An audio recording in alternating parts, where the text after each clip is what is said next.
"If not for your fried chicken, we don't need you," he said to his own mother. What happened that night changed everything. Enjoy the story. The cast-iron skillet hissed and popped as golden chicken pieces danced in bubbling oil, filling the cramped Detroit kitchen with the familiar aroma that had become both blessing and curse. Estelle Washington moved with practiced grace around the narrow space, her weathered hands adjusting the heat with the precision of 30 years' experience. At 58, her back curved slightly from decades of bending over stoves, but her movements remained fluid, almost ceremonial in their rhythm. The kitchen walls, painted a faded yellow that had once been cheerful, now seemed to close in around her, like the edges of a photograph slowly burning. Steam rose from pots of collard greens and mac and cheese, creating a humid veil that made everything shimmer with false promise. Outside the single window above the sink, November rain streaked down the glass, distorting the view of the empty lot across the street where children used to play. Estelle paused, wooden spoon suspended, over the gravy, as she heard the familiar shuffle of feet in the hallway. Her son Michael emerged from the back bedroom, phone pressed to his ear, gesturing wildly as he spoke to someone about a job interview that never materialized.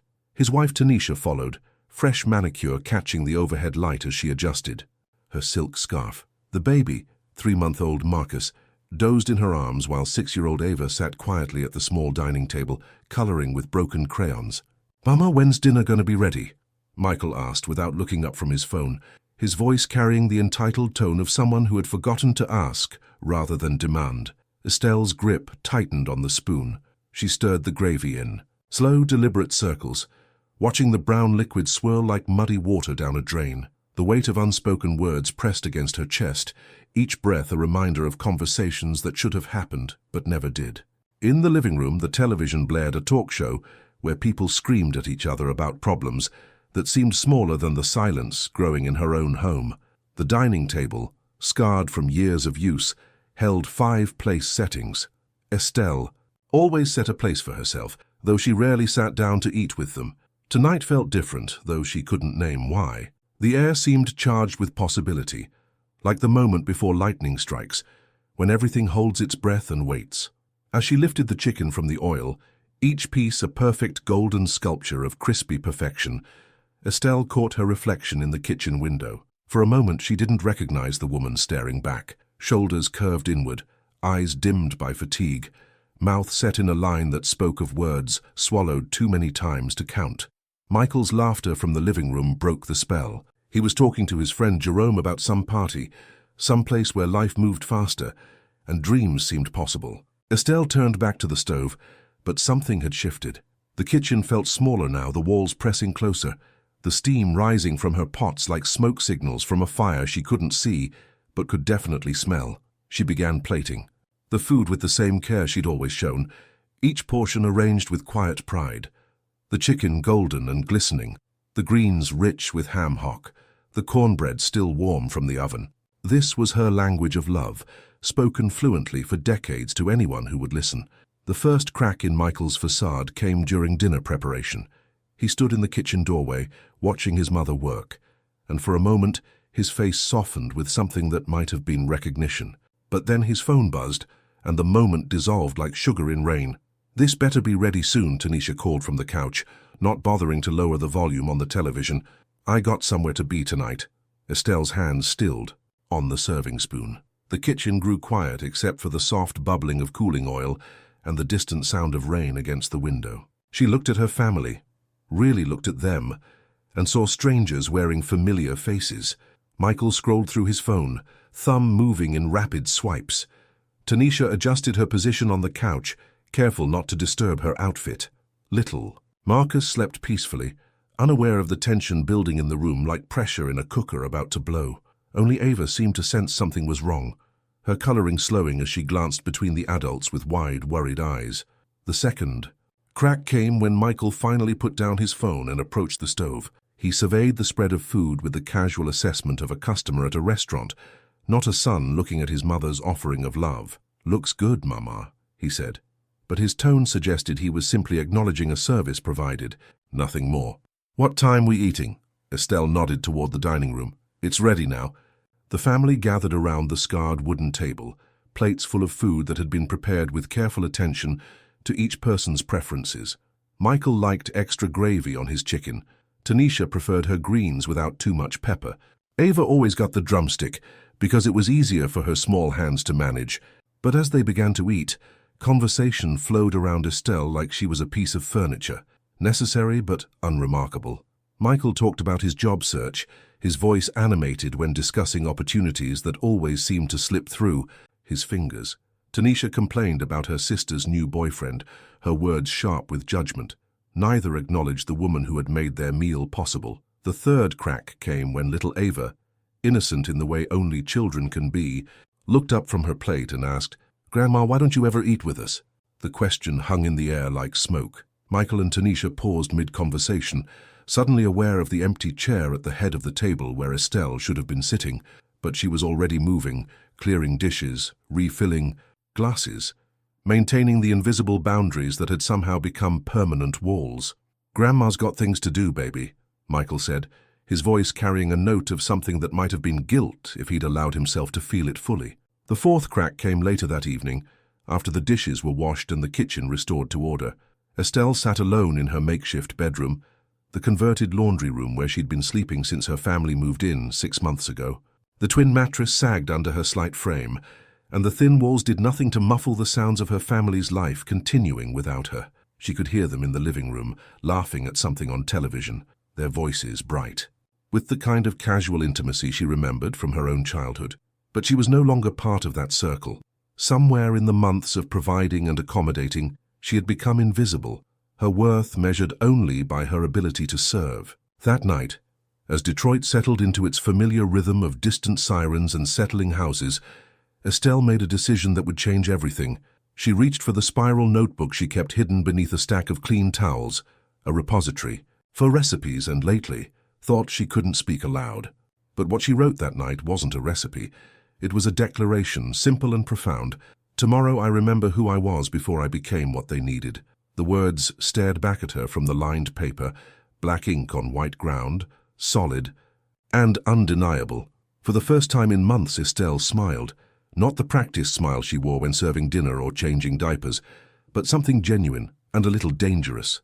Outside, the rain had stopped, and the first stars were becoming visible through the clearing clouds.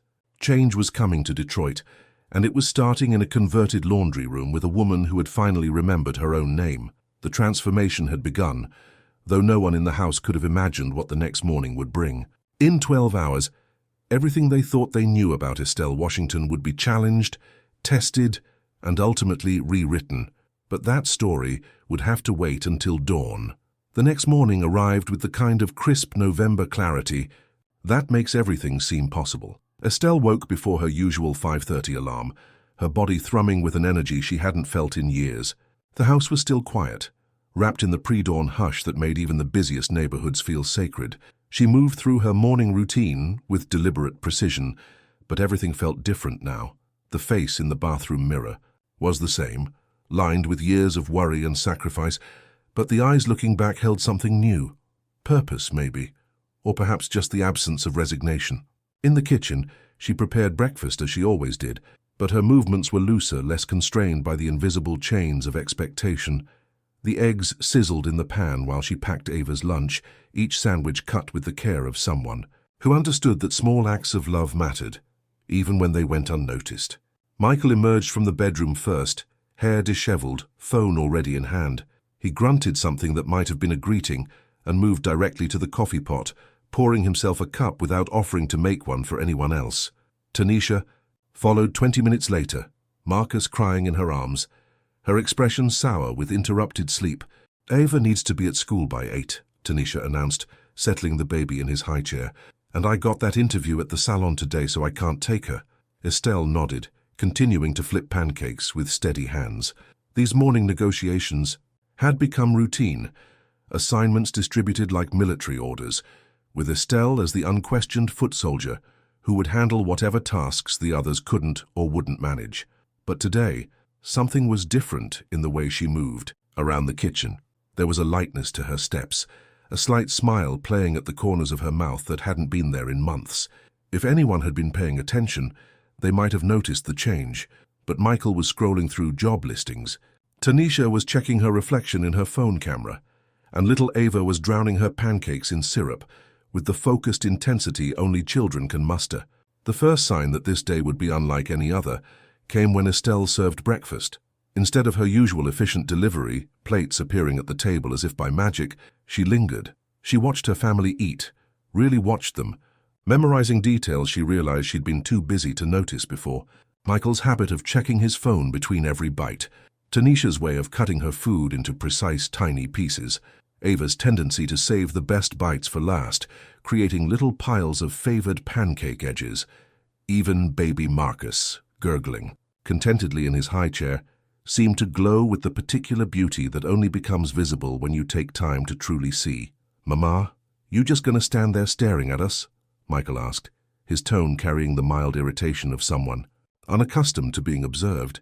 Estelle smiled, the expression so unexpected that Tanisha looked up from her phone. "Just appreciating the view," she said simply. The second sign came when breakfast was finished.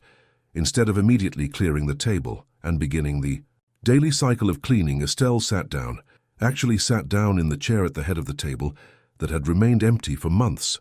"I need to tell you all something," she said, her voice carrying a gravity that made even baby Marcus stop babbling. Michael set down his phone. Tanisha's fingers paused mid-scroll. Ava looked up from her remaining pancake bites, syrup glistening on her chin. "I've been thinking about some things," Estelle continued, her hands folded calmly in her lap, "about this house and family and what it means to take care of people you love." "Mama, what are you talking about?" Michael's voice carried the edge of someone who sensed change coming and didn't like it. "I'm talking about respect," Estelle said simply. "I'm talking about being seen as more than just the person who cooks and cleans and takes care of everyone else's responsibilities." The kitchen fell silent, except for the hum of the refrigerator and the distant sound of morning traffic beginning to build outside. Tanisha and Michael exchanged glances, the kind of wordless communication that passes between couples when they recognize potential disruption to their comfortable routine. "Nobody said you weren't appreciated, Mama," Michael began, but Estelle held up a gentle hand. "I know you didn't say it, baby. That's part of the problem." The third sign came in the way Estelle rose from her chair. Not the hurried movement of someone with too much to do and too little time, but the deliberate grace of someone who had made a decision and intended to see it through. "Ava, honey, get your backpack. Grandma's going to walk you to school today." "But Mama," Tanisha interjected, "I thought you were going to watch Marcus while I go to my interview." Estelle looked at her daughter-in-law with eyes that held no malice, but also no automatic accommodation. "I thought you might want to take your son with you. Show them you're a responsible mother who can handle multiple priorities." The suggestion hung in the air like a challenge wrapped in silk. Tanisha's mouth opened, then closed as she processed the implications of actually having to parent her child during an important appointment. Michael stood up, his chair scraping against the linoleum. "Mama, what's gotten into you? You're acting strange." "I'm acting like myself," Estelle replied, already moving toward the closet where she kept her coat. Maybe that's what seems strange. As she buttoned her jacket, a deep burgundy wool coat that Michael had given her 3 birthdays ago, Estelle caught her reflection in the hallway mirror. The woman looking back was the same one who had cooked dinner last night, but something essential had shifted. Her shoulders were straighter, her chin lifted with quiet dignity. "Come on, Ava," she called, and her granddaughter scrambled to gather her things, sensing the adventure that was about to unfold. The walk to school took them through neighborhoods that told the story of Detroit in miniature. Grand houses standing next to empty lots, new construction rising beside buildings that remembered better times. Ava chattered happily, holding her grandmother's hand, unaware that she was witnessing the first act of a revolution that would reshape her family's understanding of love, respect, and what it means to truly value someone. As they approached the school, Estelle squeezed her granddaughter's hand. "Have a good day, baby. Learn something new." "I always do, Grandma," Ava replied, then paused. "Are you okay? You seem different today." Estelle knelt down to Ava's eye level, her hands gentle on the child's shoulders. "Sometimes grown-ups need to remember who they are, just like you're still figuring out who you want to be. That's what I'm doing today." Ava nodded with the solemn understanding that children sometimes possess about things they can't quite name. "Will you still be you when I get home?" "I'll be me," Estelle promised, "but maybe a little more myself than I've been lately." After leaving Ava at school, Estelle didn't return home immediately. Instead, she found herself walking through the city with no particular destination, her feet carrying her past familiar, landmarks that seemed to shimmer with new significance. The morning air was crisp against her face, and she felt more awake than she had in months. Her steps eventually led her to a part of Detroit she hadn't visited in years, where small businesses clustered together like people seeking warmth. And there, tucked between a laundromat and a used bookstore, stood a sign that made her heart skip. Mama Ruby's Kitchen, Community Cafe and Catering. Help wanted.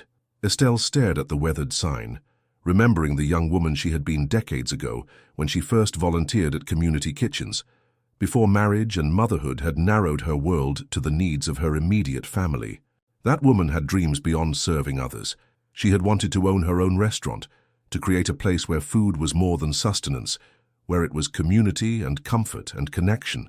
The cafe's windows were steamed with warmth, and through the glass she could see people sitting at mismatched tables, talking and laughing over cups of coffee and plates of food that had been prepared with obvious care. A hand-lettered sign on the door read, "All are welcome, come as you are." For the first time in months, Estelle felt something that had almost disappeared from her life: possibility. She pushed open the door, and the scent of simmering soup and fresh bread wrapped around her like an embrace. The owner, a woman about her own age with silver-streaked hair and laugh lines around her eyes, looked up from behind the counter. "Can I help you, honey?" Estelle approached the counter, her heart beating faster than it had during her walk through the city. "I saw your help wanted sign," she said, her voice stronger than she expected. "I've been cooking for family my whole life, but I think I'm ready to cook for people who might actually appreciate it." The woman, Ruby according to her name tag, smiled with the kind of warmth that comes from recognizing a kindred spirit. "Honey, you've come to exactly the right place. I'm Ruby, and if you can cook with half the soul I hear in your voice, we're going to get along just fine." "I'm Estelle," she replied, and as she said her name, she felt like she was introducing herself for the first time in years. That evening, when Michael and Tanisha returned home expecting to find dinner waiting and their domestic routine unchanged, they found instead an empty kitchen and a note on the refrigerator written in Estelle's careful handwriting. "Gone to remember who I am. There's leftover chicken in the fridge. Heat it up yourselves." The house felt different without the familiar sounds of Estelle moving through her daily routines. Dinner dishes sat unwashed in the sink. Baby Marcus cried longer before someone attended to him.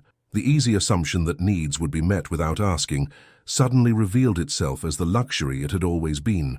Michael called his mother's phone repeatedly, each unanswered ring amplifying his growing panic. Tanisha paced the living room, realizing for the first time how much of their daily functioning depended on Estelle's invisible labor. "Where could she be?" Tanisha asked, her voice tight with worry, and something that might have been guilt. "I don't know," Michael replied, but even as he said it, he was beginning to understand that his mother's absence was not an accident or a crisis, but a choice, and that recognition frightened him more than any emergency could have. Meanwhile, across the city, Estelle was discovering what it felt like to be seen again. At Mama Ruby's Kitchen, she had spent the day learning the rhythms of a new place, but more importantly, she had remembered the joy of cooking for people who thanked her, who saw her as more than just a provider of services.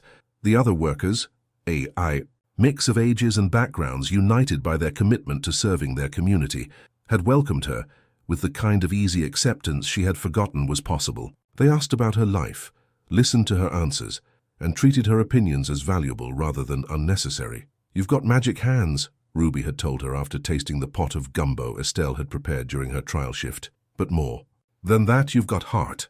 That's what makes food special, when the person cooking it remembers that they're feeding souls, not just stomachs." As closing time approached, Estelle felt a lightness she hadn't experienced in years. She had spent 8 hours cooking, serving, and cleaning, but unlike her work at home, this felt like contribution rather than obligation. Here, her efforts were acknowledged, her skills were valued, and her presence was appreciated rather than simply expected. Ruby handed her an envelope with her first day's wages, more money than she had called her own in months. "Same time tomorrow?" she asked. Estelle nodded, then hesitated. "Ruby, can I ask you something?" "Of course, honey. How did you know you were ready to start this place?" Ruby's smile was knowing. "When I got tired of being invisible in my own life, when I realized that the people who loved me needed to learn how to show it, and I needed to learn how to expect it. That night, Estelle returned home to find her family in various states of domestic crisis. Michael was trying to feed Marcus, while Ava sat at the kitchen table, homework spread before her, but ignored in favor of watching the adults struggle with basic tasks they had never had to manage before. "Mama!" Michael's relief was palpable as she walked through the door. "Where have you been? We were worried sick." Estelle set down her purse and coat, noting how the kitchen looked. Dishes stacked haphazardly, baby formula spilled on the counter, the general air of people who had been managing without the infrastructure they had taken for granted. "I was working," she said simply. "Working where?" Tanisha's voice carried surprise, and something that might have been concern. "At a cafe downtown. I got a job today."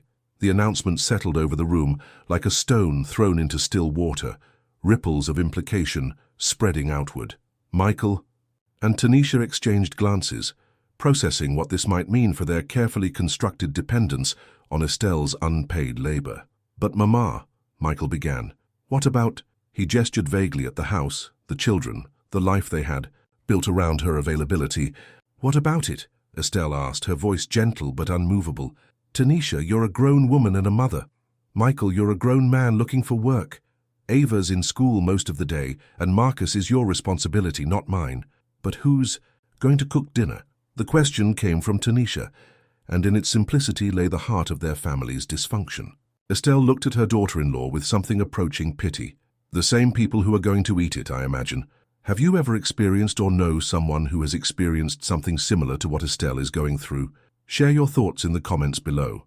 Over the next several days, the Washington household underwent a transformation that was as necessary as it was uncomfortable. Without Estelle's automatic management of daily crises, Michael and Tanisha were forced to confront the reality of their adult responsibilities.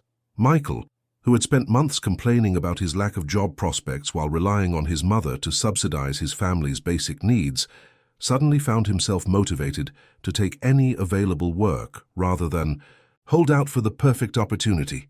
The grocery store job he had previously considered beneath him began to look like exactly the kind of honest work that could restore his dignity. Tanisha, faced with the prospect of managing her own household and children without backup, discovered organizational skills she hadn't known she possessed. More importantly, she began to understand that motherhood was not a role that could be outsourced to willing grandmothers, no matter how capable they might be. The children, meanwhile, adapted with the resilience that only youth can muster. Ava learned to pack her own lunch and help with baby Marcus when needed. The responsibility made her feel grown up and important rather than burdened. But it was Estelle who experienced the most profound transformation. Each day at Mama Ruby's kitchen brought new challenges and new rewards. She learned to prepare dishes from cuisines she had never attempted, worked alongside people whose life experiences broadened her understanding of community, and most importantly, remembered what it felt like to be valued for her contributions, rather than simply expected to provide them. Ruby became both employer and friend, their shared experiences as women who had spent decades caring for others, creating an immediate bond. During slow afternoons, they would talk about their families, their dreams, and the ways they had allowed themselves to become invisible in pursuit of making others comfortable. "The thing about being indispensable," Ruby observed one afternoon as they prepped vegetables for the evening rush, "is that people stop seeing you as a person and start seeing you as a service. And once that happens, they forget that services have feelings, needs, and limits." Estelle nodded, recognizing the truth of Ruby's words in her own experience. "How do you teach people to see you again?" "Sometimes you have to step back far enough that they realize what they're missing," Ruby replied. "And sometimes they never learn. But either way, you remember who you are, and that's what matters." The conversation stuck with Estelle as she navigated the delicate process of redefining her relationships with her family. She continued to live in the house. It was, after all, her house, but her presence there became less automatic, less available on demand. Instead of preparing elaborate dinners every night, she cooked for herself and left ingredients for others to prepare their own meals. Instead of automatically taking care of Marcus whenever Tanisha needed a break, she suggested that Michael step in as the child's father. Instead of managing everyone's schedule and needs, she focused on her own commitments and let others manage theirs. The adjustment was not without conflict. Michael struggled with feeling abandoned. Though he couldn't articulate why his mother's newfound independence felt like a personal rejection. Tanisha resented having to reorganize her life around responsibilities she had unconsciously transferred to someone else. But there were also moments of recognition and growth.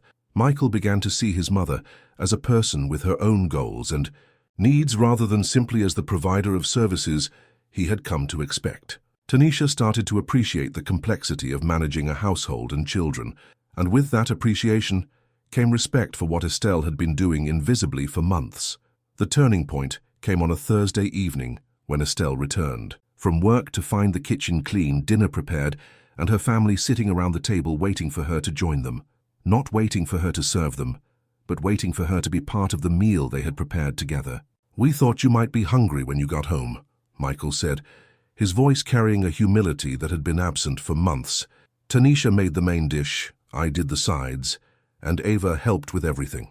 Estelle looked at the spread before her, simple food, not as elaborate as her usual offerings, but prepared with thought and care for her comfort. For the first time in months, someone had cooked for her. She sat down at the table, in the chair that was now unquestionably hers, and felt tears prick her eyes. Not tears of sadness, but of recognition. Her family was learning to see her not as a service provider, but as a person deserving of the same consideration they gave each other. "This is beautiful," she said, her voice thick with emotion. "Thank you." As they ate together, really together, with conversation flowing and attention focused on connection rather than consumption, Estelle felt something she had almost forgotten, the joy of being part of a family rather than just serving one. But even as the family began to heal, the larger questions remained. How do you rebuild relationships that have been based on service rather than mutual respect? How do you maintain independence while still being available for the people you love? How do you help others learn to value what they had been taking for granted? These questions would continue to shape Estelle's journey, but for tonight it was enough to sit at her own table, eating food prepared by people who were learning to see her as she truly was. Not just a provider of services, but a woman deserving of love, respect, and consideration. The answers would come, but they would come through the daily practice of insisting on her own worth while still loving the people who were learning to love her better. As autumn deepened into winter, the rhythms of the Washington household settled into a new normal that was both more complex and more sustainable than before. Estelle continued working at Mama Ruby's kitchen, where her reputation as both cook and community member grew with each passing week. The cafe had become more than a workplace for her. It was a laboratory for rediscovering parts of herself that had been dormant for years. She found herself laughing more, engaging in conversations about topics beyond family logistics, and forming friendships with people who knew her as Estelle first, rather than as someone's mother or grandmother. At home, the changes were less dramatic, but no less significant. Michael had secured steady work at the grocery store and was surprised to discover that the honest labor brought him more satisfaction than the endless cycle of interviews for jobs. That remained perpetually out of reach. Having his own income, however modest, restored a sense of dignity he hadn't realized he'd lost. Tanisha, meanwhile, had found her own part-time position at a local salon, work that utilized her natural talent for making people feel beautiful while they shared their stories. The job required her to arrange childcare for Marcus, a responsibility that she initially resented, but gradually recognized as a normal part of parenthood. Little Ava, perhaps the most adaptable member of the family, had blossomed under the new arrangement. With more responsibility came more confidence, and with more attention from her parents came a sense of security that had been missing when her grandmother was the primary caregiver for everyone. But it was the subtle changes in family dynamics that marked the deepest transformation.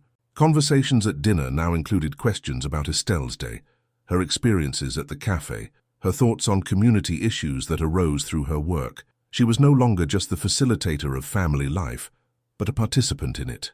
One evening in early December, as the first snow began to fall outside the kitchen window, Michael approached his mother with a request that would have been unthinkable just months before. "Mama," he said, his voice carrying the uncertainty of someone asking for something they weren't sure they deserved, "would you teach me to make your cornbread recipe?" Estelle looked up from the book she was reading, a cookbook from the library, filled with techniques she wanted to try at the cafe. "You want to learn to cook? I want to learn to make the foods that matter to our family," he replied. I want Ava and Marcus to have those memories, but I also want to be the one making them sometimes. The request represented more than a desire to learn a recipe. It was an acknowledgement that the cultural knowledge Estelle carried was valuable, that her skills deserved to be honored and passed down, and that family traditions should not be the sole responsibility of any one person. They spent the following Saturday afternoon in the kitchen together, Estelle patiently explaining the techniques that she had learned from her own mother decades earlier. Michael listened with the attention of someone who understood that he was receiving more than cooking instructions. He was being trusted with a piece of family history. The secret, Estelle explained as she showed him how to test the oil temperature, is not just in the ingredients but in the attention. Food tastes different when it's made with care. I think I'm beginning to understand that, Michael replied. And in his voice was the recognition of someone who was learning to pay attention not just to cooking, but to the people around him. As the weeks passed, these teaching moments became regular occurrences. Tanisha asked to learn Estelle's technique for getting stains out of children's clothes. Ava requested lessons in baking cookies. Even baby Marcus, now walking and getting into everything, seemed to sense the shift in household energy and became more content, more settled. The most significant change, however, was in how the family handled challenges. When Ava came down with the flu, instead of automatically assuming that Estelle would manage the crisis, Michael took time off work and Tanisha rearranged her schedule. When the washing machine broke, they worked together to find a solution rather than expecting Estelle to handle it alone. These might seem like small adjustments, but they represented a fundamental shift in how the family understood itself. Instead of a single person bearing the burden of maintaining everyone else's comfort, responsibility was shared, and with that sharing came a deeper appreciation for what each person contributed.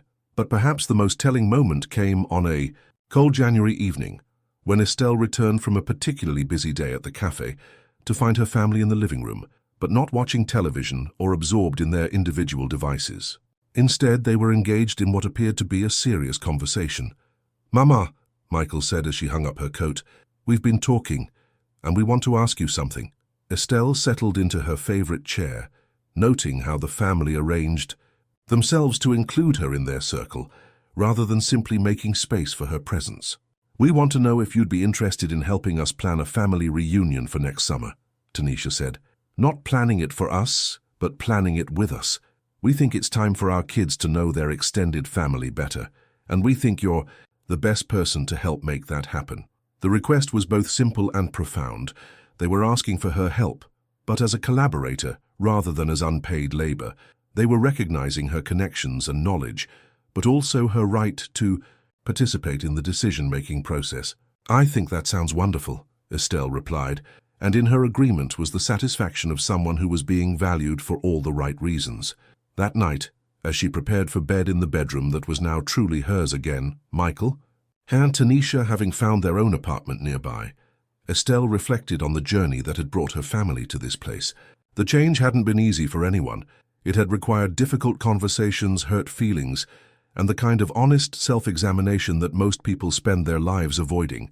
But it had also revealed possibilities that none of them had previously imagined. Estelle was no longer invisible in her own life. Her family no longer took her contributions for granted. The relationships that had been built on assumption and expectation were being rebuilt on mutual respect and genuine appreciation. But what did the future hold? How would these new patterns hold up under pressure? How would the family continue to grow and change while maintaining the balance they had worked so hard to achieve? Spring arrived early that year, and with it came new challenges and new opportunities. Mama Ruby's kitchen was thriving, and Ruby had begun talking about expanding to include catering services for community events. She had asked Estelle to consider taking on more responsibility, possibly even becoming a partner in the business. The offer represented everything Estelle had dreamed of decades earlier, a chance to build something of her own, to be recognized, not just as a skilled cook, but as a businesswoman capable of contributing to her community's growth and prosperity. At the same time, Ava was preparing to graduate from elementary school. Marcus was taking his first tentative steps toward independence, and Michael and Tanisha were planning to buy their own home. The family was growing and changing, creating new configurations that would require different kinds of support and connection. One warm April evening, as the family gathered for their weekly dinner at Estelle's house, a tradition that had emerged naturally as the relationships healed. The conversation turned to dreams and plans for the future. "I want to take some business classes," Michael announced, surprising everyone. "I think I'd like to start my own landscaping company eventually. There's a lot of demand in the city for people who can help neighborhoods look better." Tanisha nodded, then added her own revelation, "And I want to get my cosmetology license. I love working at the salon, but I think I could do more if I had the proper training." Ava, not to be left out, declared her own ambition. "I want to learn how to cook like Grandma, but I also want to learn how to grow the vegetables we cook with. Can we plant a garden this summer?" Estelle looked around the table at her family, really looked at them, and saw something that filled her heart with quiet pride. They were no longer the collection of individuals who had been living parallel lives in the same house. They had become a family that dreamed together, planned together, and supported each other's growth. "A garden sounds wonderful," she said, then took a breath before sharing her own news. "And Ruby has asked me to become her business partner. We're going to expand the cafe and start catering community events." The announcement was met with excitement rather than concern, support rather than worry about how it might affect their own comfort. Michael immediately began talking about how his future landscaping business could help maintain the cafe's outdoor space. Tanisha offered to handle hair and makeup for any catered events that might need those services. As the evening wound down, and the family worked together to clean up, another ritual that had emerged naturally, Estelle felt a deep sense of completion. Not the completion of an ending, but the completion of a circle that had been broken and was now whole again. Later, that night, she sat on her front porch watching the neighborhood settle into sleep. The house behind her held the quiet sounds of her family preparing for bed, Michael reading Ava a story, Tanisha giving Marcus his bottle, the ordinary sounds of people who cared for each other without taking that care for granted. In her lap was the spiral notebook that had started this entire journey, the one where she had first written, "I am not just what I give, I am who I am." Tonight, she added a new entry. "Love is not the absence of boundaries, but the presence of respect. A family is not a collection of people served by one person, but a community where everyone serves and everyone is served. I am not less of a mother for insisting on being more of a person. I am finally the mother I always had the potential to be."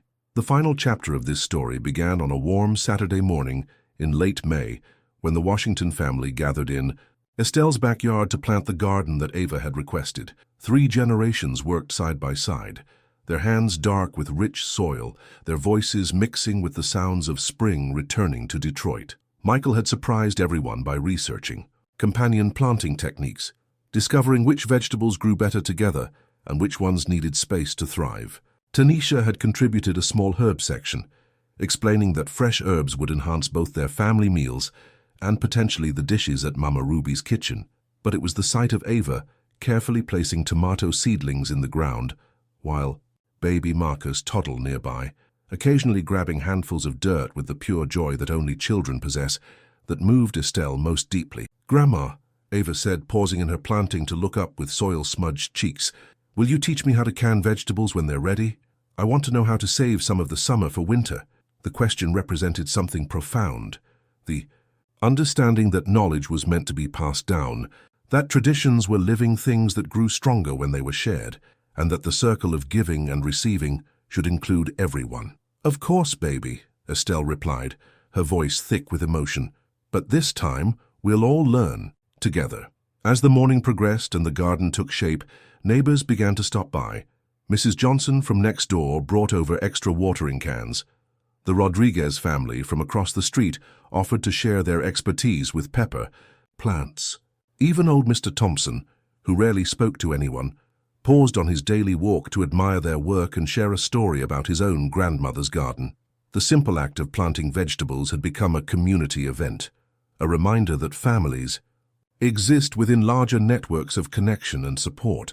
Estelle watched the interactions with the satisfaction of someone who understood that her own healing had rippled outward, affecting not just her immediate family, but the broader community around them. That afternoon, as the family rested on the porch and admired their morning's work, Ruby stopped by with iced tea and news about the cafe's catering expansion.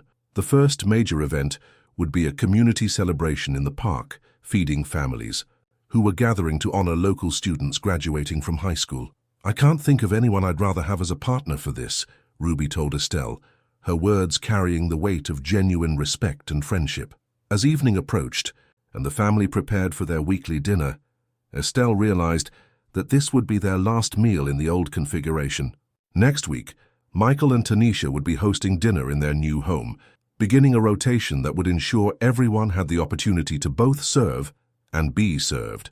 The dinner table conversation that night was rich with plans and dreams. Michael talked about his landscaping business and the community garden project he wanted to propose to the city council. Tanisha shared her excitement about starting cosmetology school in the fall. Ava described the vegetables she was most excited to watch grow, but perhaps the most significant moment came when baby Marcus, who had been quietly playing with his food, suddenly reached across the table toward his grandmother. Not for food, not because he needed something, but simply because he wanted to connect. Estelle reached back, their small hands meeting across the scarred wooden table, and in that moment she understood something fundamental about love and family. It wasn't about sacrifice or service or making yourself smaller so others could be comfortable. It was about creating space for everyone to be their fullest selves while still maintaining the connections that made them family. As the evening ended and goodbyes were said, temporary goodbyes because they would see each other again soon and often, Estelle stood in her kitchen looking at the evidence of a shared meal. But unlike the months when she had cleaned up alone, while her family moved on to other activities, tonight she was joined by everyone. Dishes were washed collectively, leftovers were divided fairly, and the kitchen was restored to order through shared effort. When the last dish was dried and put away, Michael approached his mother with something in his hands. It was a small, wooden sign clearly handmade, with words burned into the surface. "The Estelle Washington Center for Community Cooking. For the cafe," he explained, his voice carrying the emotion of someone giving a gift that represented far more than its physical form.